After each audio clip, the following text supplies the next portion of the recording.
Alright, how y'all doing out there? This is Pete. And what we're doing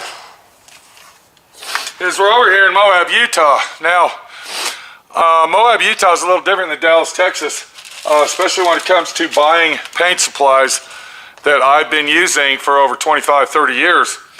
I can't get any of that stuff. I can't get any more Matrix, Shopline Plus, PPG. Nobody sells it here. Nobody's ever heard of it.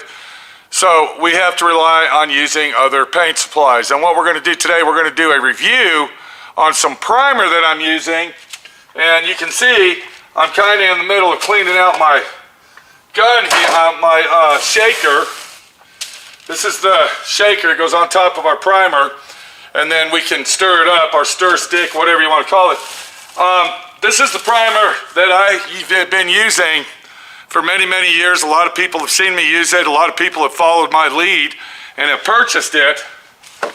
But we can't get that here in this part of the United States. So what we're going to do, and I can see this is going to be a real bitch. Got to get it shaken up just a little bit to get it started. Okay. All right, we're going to go ahead and use the UPOL 2253 high build primer. Now they claim that this is DTM, all right, direct to metal. So we're going to go ahead and use this. And then of course I got the standard hardener, the 2323 hardener that goes with it. So you get 1 quart of hardener to 1 gallon of primer. And then what we're going to do is we're going to try it out and see what happens as my friend Pete swaps out paint supplies and starts using another brand. Welcome to D.I.Y. Automotive School with my friend Pete and Minnie, the body shop girl. It's everything you need to know about cars and more.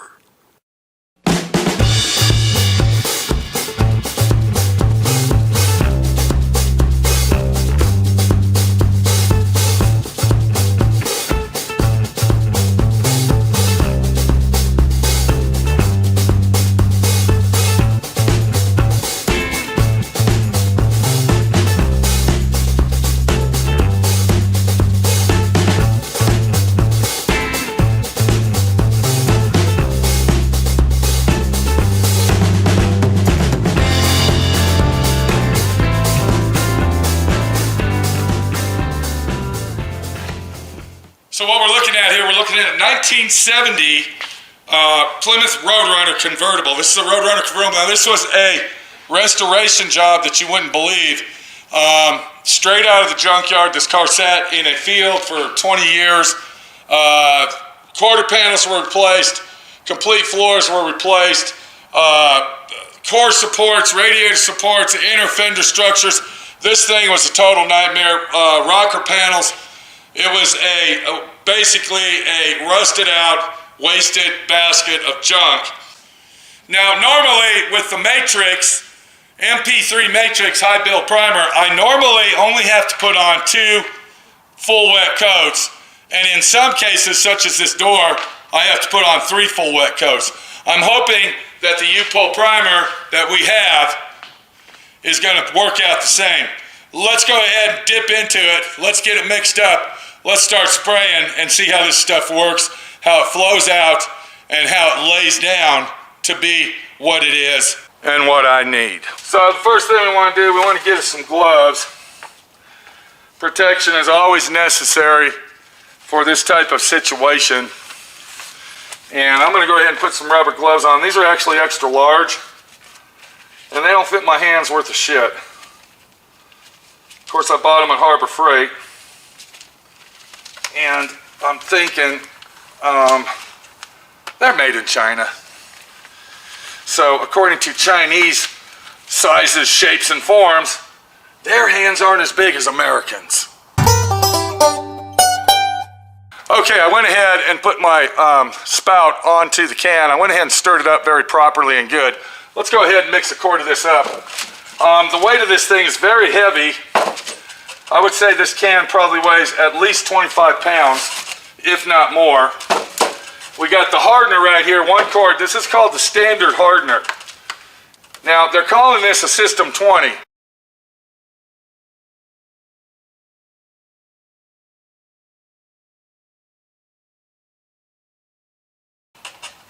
So let's go ahead and get this baby going. And we're going to go ahead and mix the quart up and see what's going on here. So I'm speculating that since we have 1 gallon to 1 quart, it's going to be a 4-to-1 mix. And if you know how to read this cup, that's great. If you don't, then follow my lead. I don't read cups, and that's just how I am here.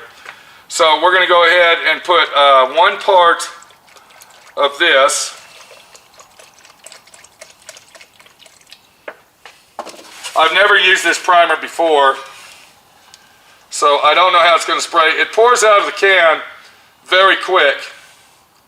It pours out of the can a lot quicker than the MP3 pours out. This is a high-build primer, am I correct? Okay, it says say high-build primer. The way that it poured out of that can was very fast. When I use the MP3 matrix primer, that pours out and it's a little bit thicker.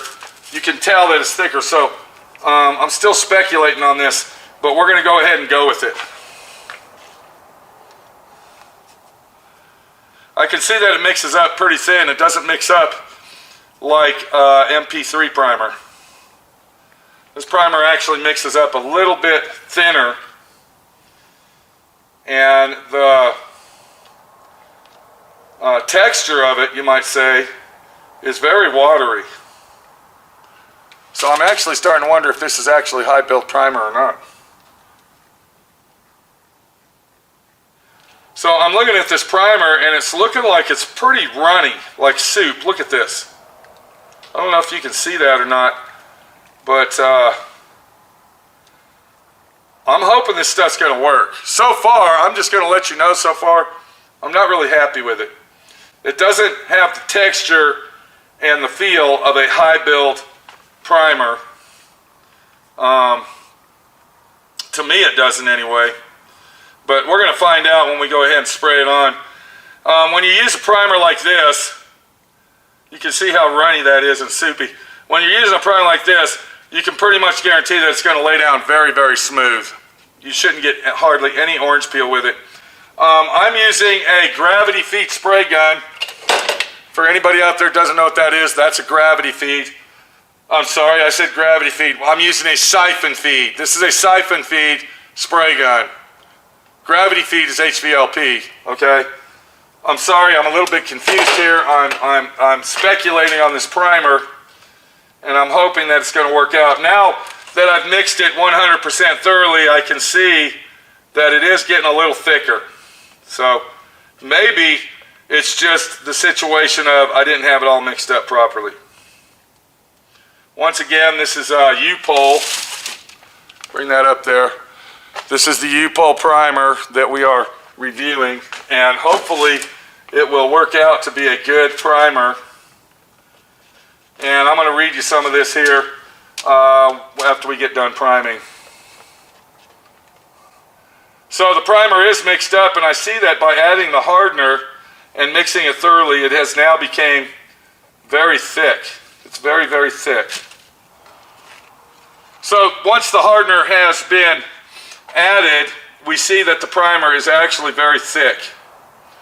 So my speculation of it being very watery and runny and soupy, we're going to go ahead and scratch that and take it back.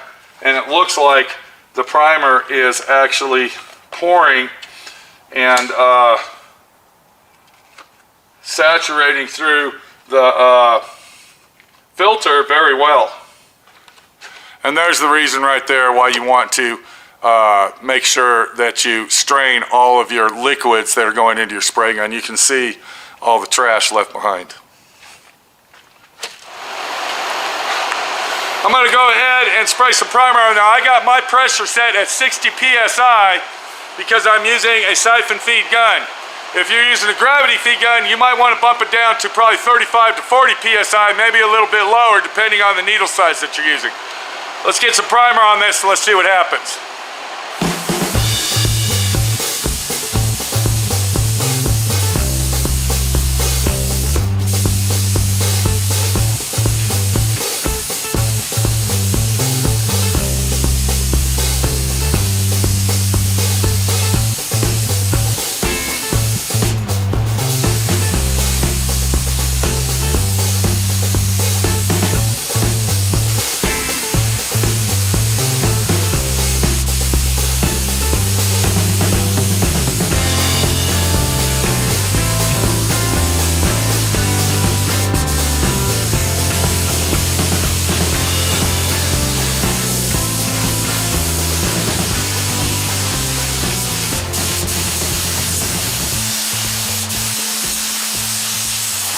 Okay, we went ahead and applied one full wet coat on all of the spots that needed to be primed.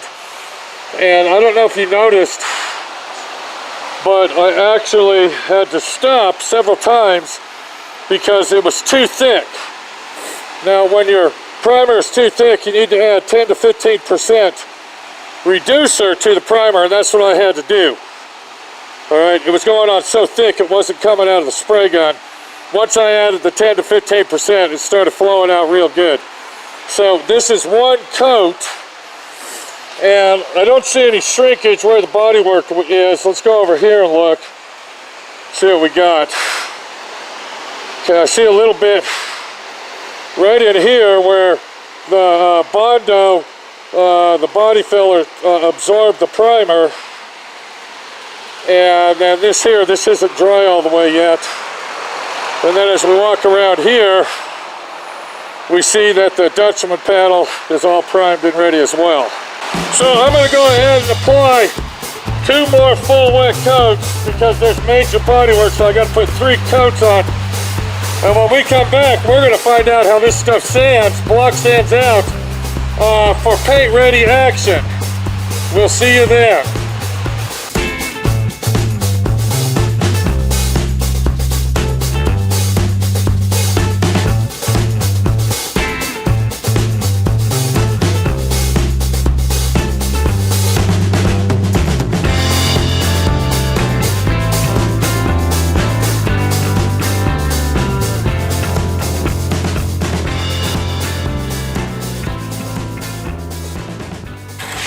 Alright, so our Upol Primer has been on the vehicle for approximately, I would say, a week, maybe less, a little less. And it seems like it held out good. What we're going to do now is I'm going to take some 180 on my DA. Alright, so I'm taking 180 grit.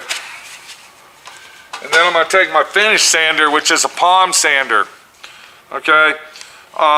This is a dual action DA sander, but this is a different sander than the other sander. And if you don't know what I'm talking about, go into my video archives and find out the difference between a palm sander and a full DA sander, dual action sander, and you're going to find out what the difference is.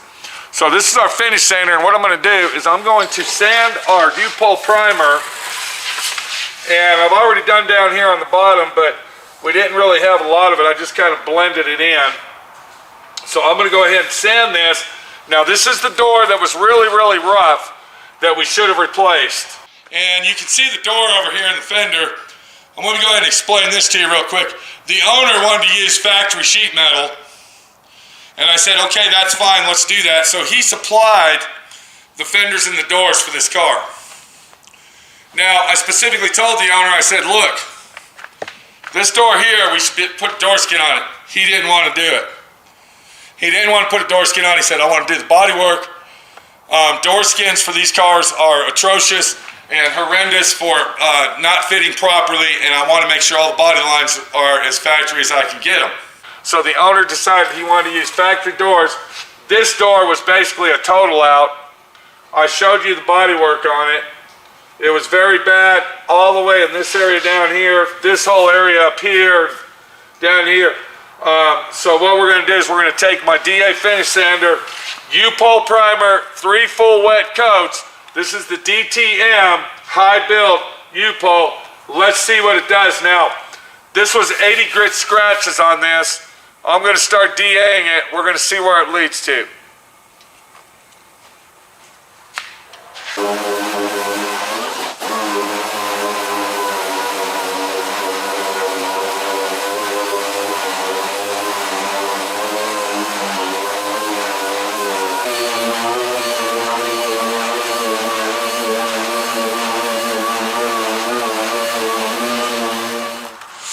Okay, with a few passes over it with the DA sander, let's see what happened. Now we're using 80 grit. We're using a finished sandpaper.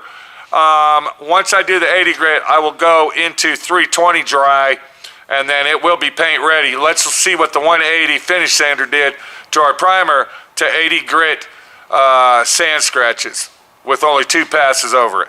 If we look at the primer really close, we can see that there is some deep scratches still left. Now we only went over this with 2 passes using our finish sander, D.I.Y sander with 180 grit. It looks like it sanded very well. I can tell you right now, this is a very, what can I say, hard surface primer. And when I say that, it takes a little bit of muscle to sand this primer down. I can also tell you by passing it 2 times with my D.I.Y sander that this is a thick primer because I did not bust through any primer into the Bondo work that was done to this door. I'm going to continue to sand it to finish this out to where I want it, and then we're going to take a look at it.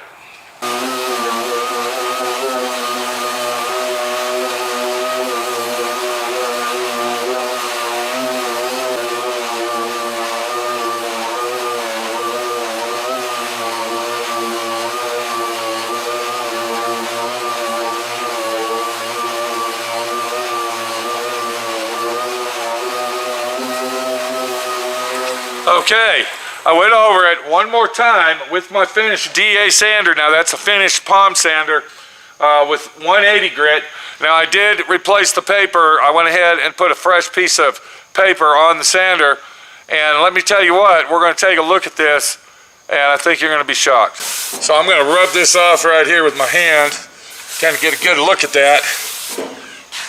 And we can see, just by using the D.I.Y sander, it has a very nice finish applied to the primer job. This is 3 full wet coats that I put on here. And what we've done is we've accomplished the use of our UPOL DTM Primer. It holds up tremendously. It's a primer that I will continue to use. It's a money-saving primer. And it's also a primer that is a very high build primer. We can see that. I used the D.I.Y sander on it. You saw me do that. We didn't bust through the primer. The primer held up very good. I would, if I was going to compare this to another primer that I've used in the past, I would compare it to the PPG K36. That's the primer that I would compare this to. Now, if we come in here, I just recently painted these parts a couple days ago. This is actually the deck lid for the car, and then of course I have all these pieces hanging up. And I used the DTM UPOL primer on these pieces, and let me go ahead and show you this. This is unbuffed. I did not put a sealer on this. I painted it directly on the primer after I block sanded it down to 320. I went ahead and applied 2 coats of UPOL DTM Primer. After I block sanded this out, I thought it was already primed, and it wasn't. It was only epoxy primed for protection because we had this car soda blasted, so I put epoxy primer on it, and I thought that was primer, but it wasn't. When I sanded it, I found out that it didn't even have any primer on it, sandable primer. So I went ahead and applied 2 coats of UPOL DTM high build primer on this piece right here. When I blocked it out, you can see the finish that we got. This has not been buffed. Okay, this has not been color sanded buffed yet. And the finish has held up really nice. I painted these pieces 4 days ago to be exact. So everything that you're looking at has had UPOL primer put on it. And they came out awesome. So if I was you, I'd get down to your local supplier and ask them about your UPOL products that you can use to benefit yourself. This is Pete, my friend Pete, your friend Pete, using the high build UPOL primer, DTM primer at that, direct to metal. We don't have to worry about it peeling off or flaking in the future. Using this primer, saving money, and hopefully working out for the best. Once again, this primer here reminds me of a primer that's made by PPG called K36. K36 primer is very expensive, and you can bank my friend Pete won't be buying it. take it easy. See you later. Right here, this is the product that you want to use if you are going to paint your car. All right, I'm over here hand blocking my primer. Now this is the UPOL Primer that we've been bragging about. And it works very, very good with the DA sander. But if you're looking at what I'm looking at, look what's going on here. Can you see that, Minnie? Yeah. The primer is caking up very, very heavy. And what I'm having to do is use my sand patter here. This is what I pat my, okay. Now let's come over here. So that's the UPOL. Now this is our, you can see right here where I need to be sanding on it. So this is our MP3 primer. We're gonna go ahead and sand that. And this is a very important situation when it comes to sanding, is buildup on your block. Okay, let's see how that comes off. That come out about the same to you? Looked about the same to me. Okay. Okay, so I just wanted to come back and tell everybody that you got to watch out. I like this primer, but I will tell you it's a little bit harder to sand than the primer that I'm used to using, which is the MP3 primer. And the MP3 primer sands very, very good. And it's a high build primer as well. Will I say that the UPOL is better than this? No, I won't. But what I will say is that the UPOL primer is good stuff. This is getting pretty much obsolete, very hard to find. You can only find it in big cities. Whereas the UPOL brand, you can basically find anywhere. This is Pete. I actually found another dent right here that I got to fix. I'm not too happy about that. Manny? Well, you missed it. So, anyway, that's my review on the UPOL primer. I hope you like it. If you want to try it, try it. If you don't, leave a comment below and let me know why. We'll see you later. Take it easy, my friend Pete, your friend Pete. Sanding cars and getting them painted.